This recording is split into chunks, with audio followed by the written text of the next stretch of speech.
전도사 시절부터 목회한 지 제가 딱 10년 됐습니다. 6월 달. 10년 전 6월부터 전도사 생활을 시작했습니다. 그리고 목사 받던 날 새벽에 기도했던 내용이 있습니다. 절대로 예배 소홀하지 말게 해주세요. 그리고 예배당에 갈 때는 절대로 웃는 얼굴로 가게 해주세요.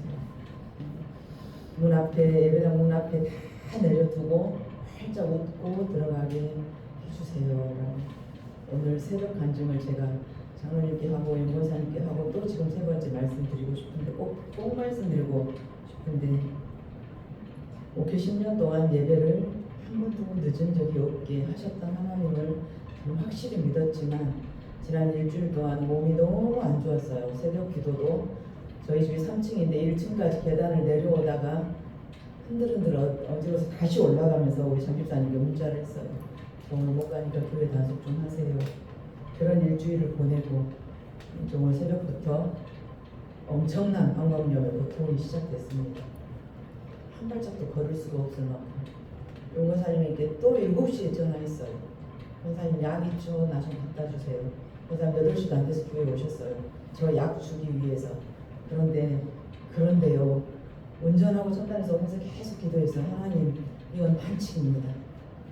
제가 하나님께 맹세했잖아요. 목회하는 날 동안은 예배 소홀하지 않게, 설교 방해받지 않게 지켜주시라고 했잖아요. 지금 이게 뭡니까? 10년 동안 그거 지켜주셨잖아요. 목양실 앞에 딱 차를 주차하는데 너무 기쁘고 너무 가뿐한 거예요. 몸이. 약도 먹지도 않았고 계속 기도하면서 와서 따졌어요. 하나님 정말 이럴 시기예요? 한치한 시기예요? 오늘 얼굴 찡그리게 하실 겁니까? 제가 아프다고 티내가지고 성도들 분심시키시렵니까? 해서 그러고 왔는데 너무 가뿐해가지고 평소보다 더 컨디션이 좋은 거예요. 몸이. 하나님은 분명히 우리를 잡고 계십니다. 말씀으로 세상을 만드신 분이 말씀으로 우리 하나 다스리지 않으시겠습니까? 우리 하나님께서는 이 세상 전부를 우리에게 주신다고 약속하셨어요. 그러나 반드시 항상 조건을 붙이셨어요. 세상을 내가 너에게 다 줄게 조건을 붙이셨는데, 너희가 나의 자녀가 되면 이라고 조건을 붙이셨어요. 네가 내 말을 지켜 행하면 이라고 조건을 붙이셨어요. 내 말이 네 안에 거하면 이라고 말씀하신 것입니다. 그래서 오늘 29절에 나 보내신 이가 나와 항상 함께 하시어서 내가 그가 기뻐하는 일을 했더니 나를 혼자 두지 아니하시더라. 이것이 된 사람은 우리 아버지께서 그 많은 권세를 나에게 다 주실 것이라는 것을 확실히 의심 없이 믿게 됩니다. 우리가 아버지 앞에 서게 되는 그때 우리 주님께서 우리에게 마지막으로 딱 이거 한마디 물으신다고 하셨습니다. 얼마나 사랑하다 왔니? 얼마나 사랑하다 왔니? 다툼이 있는 가정은 하나님께서 물질을 안 주시고, 다툼이 있는 교회는 하나님께서 문을 닫으십니다. 저는 하나님 앞에 맹세했던 것이 절대 내 색깔 나타내지 않겠습니다. 여러분들 다 느끼고 말씀도 해주셨지만 우리 장로님 예배인도 몹시 길죠. 찬송도 다른 교회보다 2배는 많이 하고, 또 지난주 설교 멘트도 또 길게 하시고. 왜 제가 말 안 하냐? 복음의 색깔이 같아요. 반주자가 같고, 인도자가 같고, 기도자가 같고. 여러분에게 대표기도 이렇게 하면 안 된다, 저에게 확인하신 분도 없었지만 딱 맞고 맞으신 분도 없어요. 여전도회를 어떻게 할까요? 제가 가르친 적이 없어요. 재정부에 단 한 번 들여다보고 무엇이 어째서 말한 적이 없어요. 예배인도 왜 그렇게 하세요? 한 적도 없어요. 우리 교인들도 장로님, 집사님, 권사님, 성도님들 저에게 왜 설교를 그따구로 합니까? 하신 적이 없어요. 저 역시 왜 그럽니까? 한 적이 단 한 번도 없었습니다. 왜? 성령께서 알게 하시기만 기도하는 것입니다. 유일하게 제가 잔소리한 것은 찬양단은 교회의 얼굴이다. 군대 악단이다. 하나님께 예배로 들어가는 것이다. 리듬 틀린 건 괜찮다. 박자가 틀리면 모두가 느끼니까 안 된다. 그거 하나 잔소리 말고는 누구에게도 왜 기도를 그렇게 하세요? 왜 행동을 그따구로 하세요? 우리 교회 참 좋은 교회요. 목사님 뭐 그런 것까지 간섭하세요. 내 맘이지. 목사님이 그따구로 하세요. 또 이런 말 다 들어요.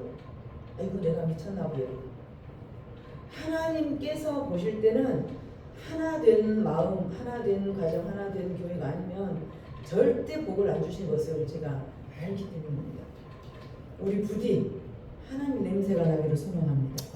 우리에게서 예수님 냄새가 나기를 소망합니다. 아멘. 너희가 서로 사랑하면 내 자녀인 것을 세상이 알게 될 거야. 너희가 서로 사랑하면 저 사람 하나님 믿는 사람이구나 세상이 알게 될 거야.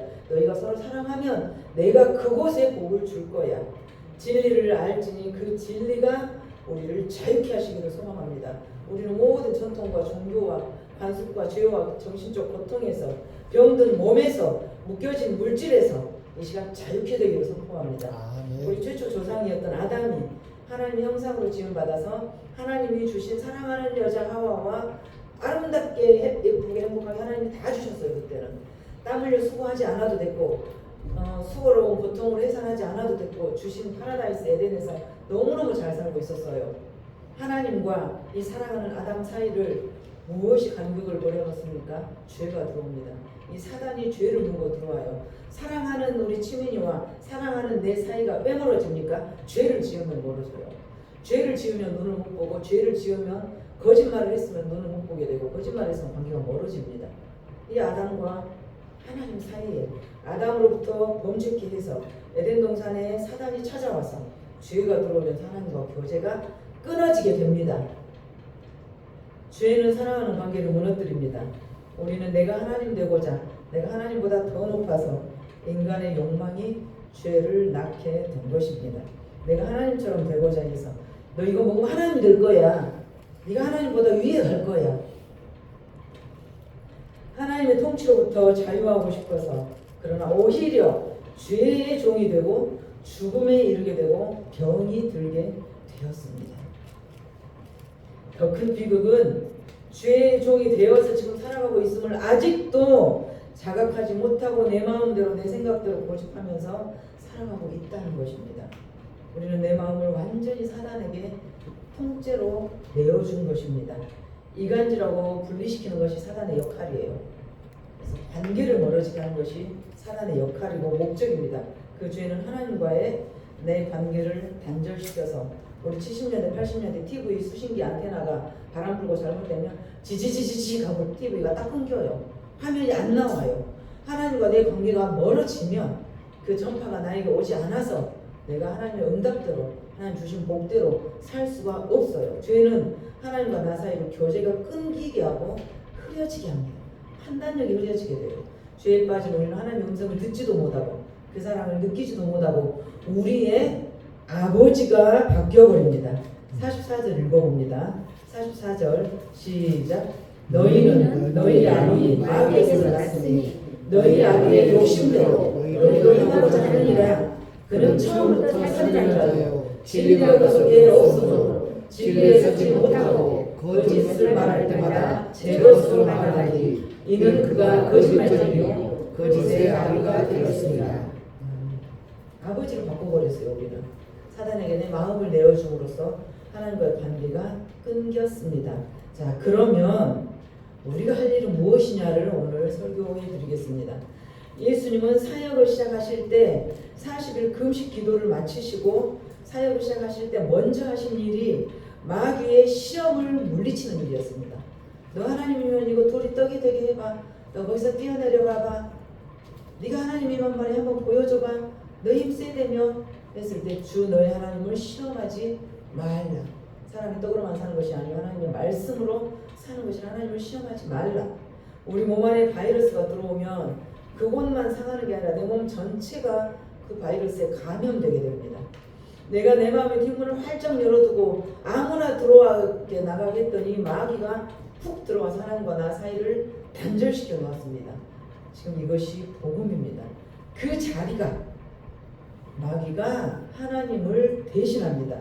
그래서 네 아비 마귀에게서라고 말씀하시는 거예요. 죄를 짓는 순간 하나님과의 관계는 단절되고 마귀가 그 자리를 대신하게 되는 것입니다. 그래서 우리는 2살 먹으나 20살 먹으나 200살 먹으나 나 중심이에요. 이기적이에요. 나밖에 몰라요. 내 손 밑에 가시만 아파요. 내 옆에 형제가 죽어가는 것은 안 보이고 나 이번 달, 다음 달, 올해, 내년 생활비가 급해요. 저 사람은 죽거나 말거나. 왜? 네 아비 마귀에게서 났기 때문에. 그 후로부터 우리에게 죽음이 왔고 질병이 왔고 저주가 왔고 그 후로부터 우리에게 갈등이 오고 우울이 오고 괴로움이 왔고 기억하셔야 됩니다. 사랑하는 사람에게 내가 범죄하면 관계가 단절되는 것처럼 아버지를 떠나 십자가 그 사람을 떠나 멀리 갔더니 갈등이 오고 우울이 오고 괴로움이 옵니다. 자유하지 못한 상태인 거예요. 인류에게 이 죄의 전염병이 퍼지고 만 것입니다. 어떻게 회복할 것인가? 어떻게 그러면 회복할 것인가? 답을 주는 것이 강단의 설교 아니겠습니까? 맨날 야단만 하고 네 아비 죄 너는 네 아비 마귀에게서 너는 낫다 그러고 너는 죄인이라 그러고 지 말만 다 하고 설교자가 내려가 버리고 그럼 어째라고 자 그러면 어떻게 회복할 것인가? 다른 이름을 주신 적이 없습니다. 오직 한 길. 예수님은 하나님이셨지만 인간의 몸을 입고 오셔서 우리에게 살 길을 제시해 주셨어요. 그 가장 먼저 하신 일이 병 고치고 말씀 전하고 이것이 아니라 내 안에 사단을 먼저 물리치는 것이었어요.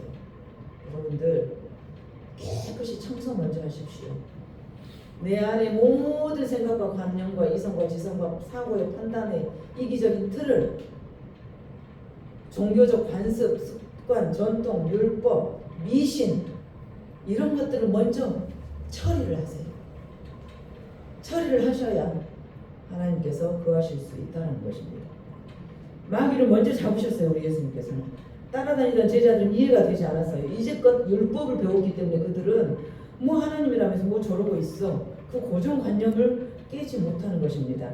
집을 리모델링 건축하다 보면 답이 없잖아요. 헐고 새로 짓는 것이 빠른 것처럼 지금까지 내가 10년, 20년, 50년의 생활이 잘못되었다면 다시 지으셔야 됩니다. 저는 교회는 50년 넘게 다녔지만 주님이 내 안에서 일하신 것은 이제 10년 된 것 같습니다. 그리고 10년 전부터는 하나님께 주인 자리를 완전히 그 전에는 하나님 앉으세요 해놓고 그 옆자리에 내가 앉아 있었어요. 운전하는 하나님한테 잠깐만요 오른쪽으로 가보세요. 또 운전하는 하나님한테 잠깐만요 좀 잠깐 멈춰보세요. 아니랄게요 왼쪽으로 가랄게요. 제가 그러고 살다가 알아서 하십시오. 죽이든지 살리든지 제 소원은 강단 지키게 예배의 자리 지키게 우울하지 않게 그들 앞에 찡그리지 않게 설교하다 죽게 기도하다 죽게 해주세요. 그 소원 말고는 없어요라고 선포한 뒤로 자식을 만지시고 내 건강을 만지시는 것입니다. 우리 주님께서는 내가 먼저 고백을 해야 그 고백 위에 하나님의 나라를 세워가시는 것입니다. 예수님 오시면 이럴 것이다 저럴 것이다 기존의 생각들 이 제자들의 생각을 우리 주님 완전히 깨버리십니다. 바르게 배운 것도 있지만 습관적으로 우리는 체득된 것도 있어요. 교회는 이래야 돼. 예배는 이래야 돼. 제가 이래라 저래라 전혀 하지 않는 목사가 되려고 무던히 애를 씁니다. 기도는 그렇게 하세요. 뭐는 그렇게 하세요. 헌금은 그렇게 하세요. 청소는 그렇게 하세요. 해본 적도 없고 또 저에게 왜 그따구로 하세요. 왜 그러지 마세요. 간섭하지 마세요. 해도 언짢은 적도 없고 왜? 하나님이 하실 것이기 때문입니다. 우리는 교회는 교파대로 가는 교회가 아닙니다. 교파와 노회와 교단이 가르치는 대로 가는 교회가 아니고 성경이 가르치는 대로 성령이 보증하시는 대로 갈 것입니다. 성경이 시키는 대로 방법을 모색하고 성령이 제시하는 길을 갈 것입니다. 제자들은 전통대로 배웠고 바리새인들은 습관처럼 율법을 쫓아서 추종했지만 우리 예수님은 그들의 그것을 다 깨버렸어요. 지금껏 교회는 통합측은 이래, 합동측은 이래, 백석측은 이래, 예배는 뭐 짧게, 설교는 30분 넘으면 안 돼, 찬양 인도자는 말 많으면 안 돼, 기도자는 뭐 기도해야 돼. 이거 다 깨고 하나님 사랑하냐? 하나님 사랑하냐? 예수님이 오셔서 완전히 기존의 틀을 깨버리셨던 것처럼 안식일에 일을 하시고 안식일에 병자를 고치셨던 것처럼 예수님은 하나님이십니다. 하나님이 인간이 되셨다는 이것을 먼저 믿지 않으면 우리는 할 수 없는 일입니다. 하나님 나라의 질서, 하나님 나라의 말씀이 내 안에 들어와야 내가 사는 것입니다. 그것을 우리 예수님은 거듭났다라고 말을 해요. 거듭났다. 너희가 내 말에 거하면 참으로 내 제자가 되고, 참으로 내 제자가 되면 너희가 나를 사랑하게 될 것이다.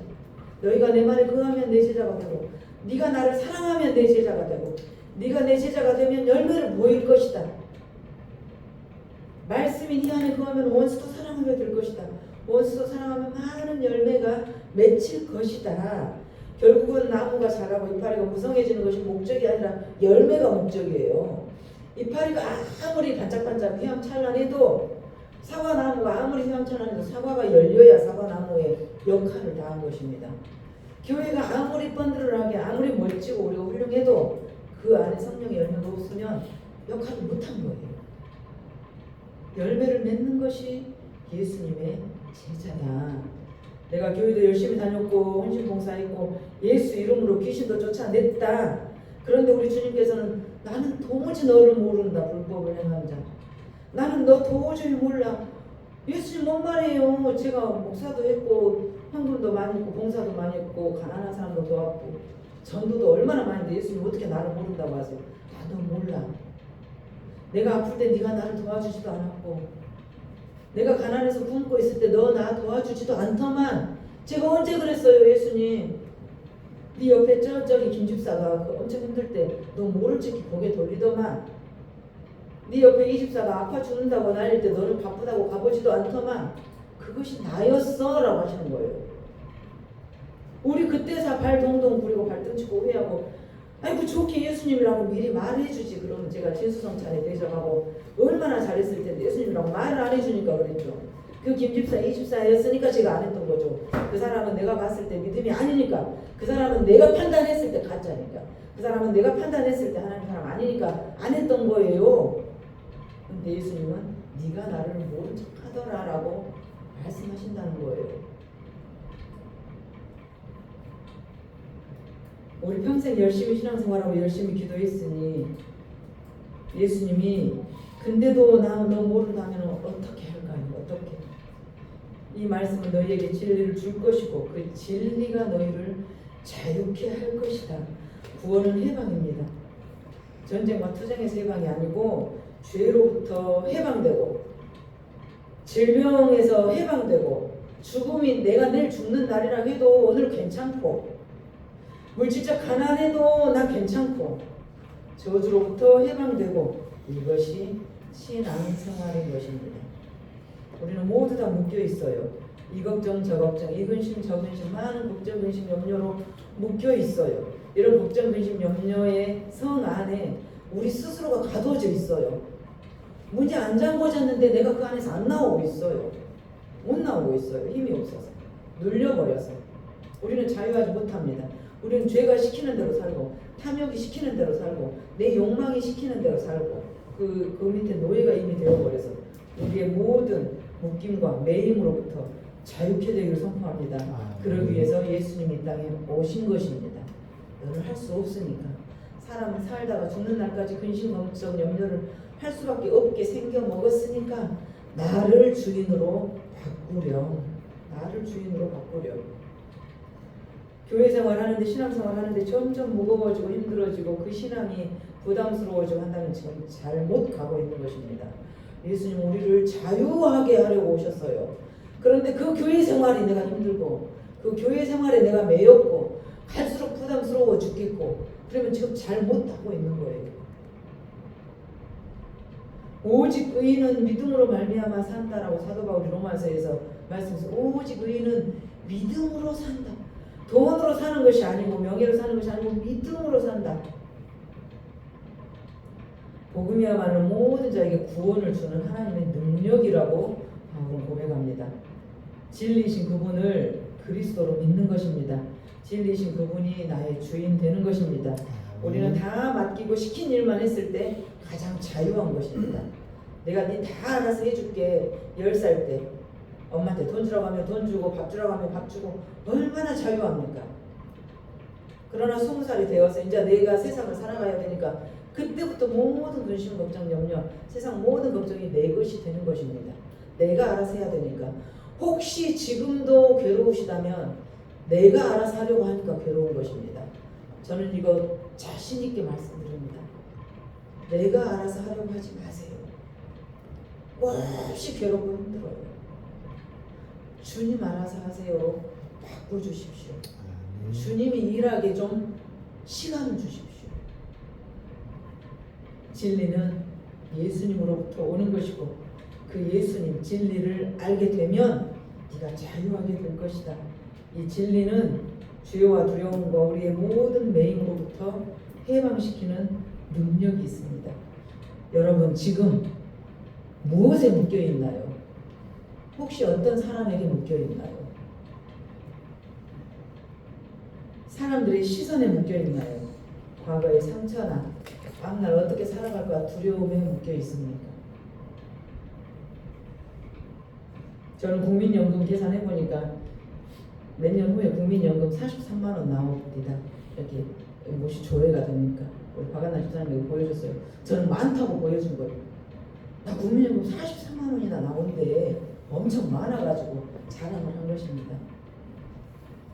답이 없어요. 우리 앞날 생각하면 예수님을 뺀 내 인생은 답이 없습니다. 진리는 예수님은 그것 우리의 근심과 염려를 풀어내실 빛이 되실 것입니다. 진리가 우리 안에 깊이 뿌리 내릴 때 우리는 내 주인 되신 그분께, 내 인생의 주인 되시는 그분께 다 맡겼을 때 진정한 자유를 맛보게 되실 것입니다. 진리를 알면 내가 누구인지 알게 돼요. 진리를 알면, 예수님을 알면 내가 이 세상에 왜 왔고 내가 그러면 어떻게 살아야 되고 무엇을 우선순위로 삼고 무슨 일을 하다가 어떻게 가야 될지를 알게 하세요.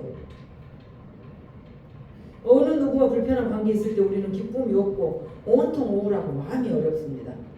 그러나 예수님 들어오세요. 내 마음이 지금 왜 이래요? 예수님이 원치 않지 않습니까? 깨끗한 집에 물질적인 축복이 오는 것처럼 우리 남자들이 좋아하는 여자, 어떤 여자를 좋아하냐 이상형을 꼽으라고 하니까 가장 많은 응답이 옷상이래요. 옷상, 웃는 상. 찡찡한 상을 가장 싫어한대요. 남자들은. 자기 복조차 뺏어가니까 그거는 한숨 쉬는 사람은. 예수님을 주인으로 삼으세요. 그러면 어떻게 살아야 될지 성령이 가르쳐 주실 것입니다. 그 진리를 찾기 위해 그럼 우리가 어떻게 해야 되겠습니까? 적극적인 관심과 탐구가 필요합니다. 성경, 하나님 말씀이라는 기초 위에 우리 인생을 세워야 쓰러지지 않을 것입니다. 어려운 이 땅에서 삶을 어떻게 살아야 할 것인가를 성경에다 제시해 놓으셨기 때문에 여기서 답을 찾기를 간절히 소망합니다. 첫 번째는 성경 말씀을 묵상하고 통찰하고, 두 번째는 기도하고 묵상, 기도로 우리 주님을 반드시 만나야 돼. 주님을 반드시 만나야 됩니다. 주님이 내 안에 계시고 내 입술의 말을 들으시고 내 입의 말대로 행하실 것이다 했을 때 얼마나 안전한 자신감이, 든든한 희망이 몰려오는 거 몰라요. 시동 딱 끄고 앉아서 5분 동안 기도하다가 일어서는데 너무 가벼워지면서 너무 기분이 좋아진 거예요. 필요 이상으로 상쾌해집니다. 왜? 아, 성령께서 내 말을 들었구나, 나를 만지셨구나, 어떻게 사람이 이렇게 다를 수가 있어. 1분 전과 지금이. 진리이신 예수님을 만나시기를 바랍니다. 누구도 주지 못하는 참 평안을 주님이 허락하실 것입니다. 이때 비로소 우리는 자유하게 됩니다. 이 자유를 잘 지켜오신 식구들 너무 감사하고, 혹시 지금 이 순간 이 자유를 잠깐 잃어버리신 분이 있다면 속히 회복해 되시기를 간절히 주 예수님 이름으로 축복합니다. 우리 잠깐 반주에 맞춰서 기도하시겠습니다.